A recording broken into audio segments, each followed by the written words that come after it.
Στο δεύτερο ποδηλατικό γύρο της Αθήνας.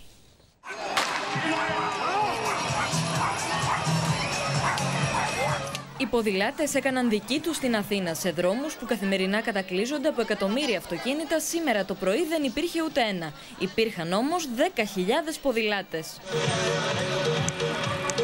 Όλη η οικογένεια στο ποδηλατικό γύρο της Αθήνας. Ήρθαμε γιατί αγαπάμε το ποδήλατο. Πέραμε και το μήνυμα ότι αφήνουμε τον καναπέ και κάνουμε και λίγο ποδήλατο και αθλούμαστε λίγο κάπου. Ο πρώτος στόχος είναι να ενισχύσουμε το μαζικό αθλητισμό. Δηλαδή περισσότερο άσκηση, καλύτερη διατροφή, καλύτερη ποιότητα ζωής. Αυτό είναι πολύ σημαντικό. Το δεύτερο είναι να κάνουμε το ποδήλατο τρόπο ζωής. Το ποδήλατο έχω πει είναι σαν το μπάνιο των μικρών παιδιών. Άμα είναι μέχρι να μπεις, άμα μπεις δεν βγαίνεις.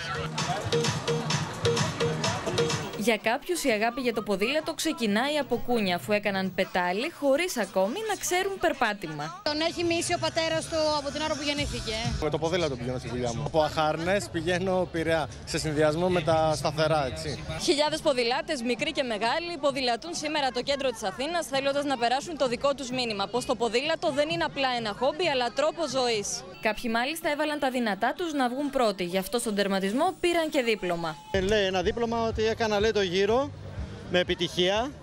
Πήγα λέει καλά, τώρα θέση μην με ρωτήσεις, δεν ξέρω. Πρέπει να βγήκα 7.845 πίσω.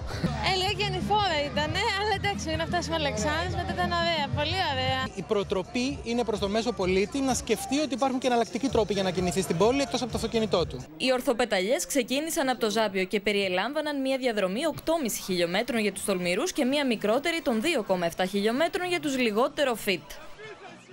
Η τηλεεργασία, δηλαδή η εργασία από το σπίτι, έχει αρχίσει να αναπτύσσεται και στη χώρα μας. Στο εξωτερικό είναι μια πρακτική που χρησιμοποιούν εδώ και χρόνια πολλές εταιρείες, ενώ στην Ελλάδα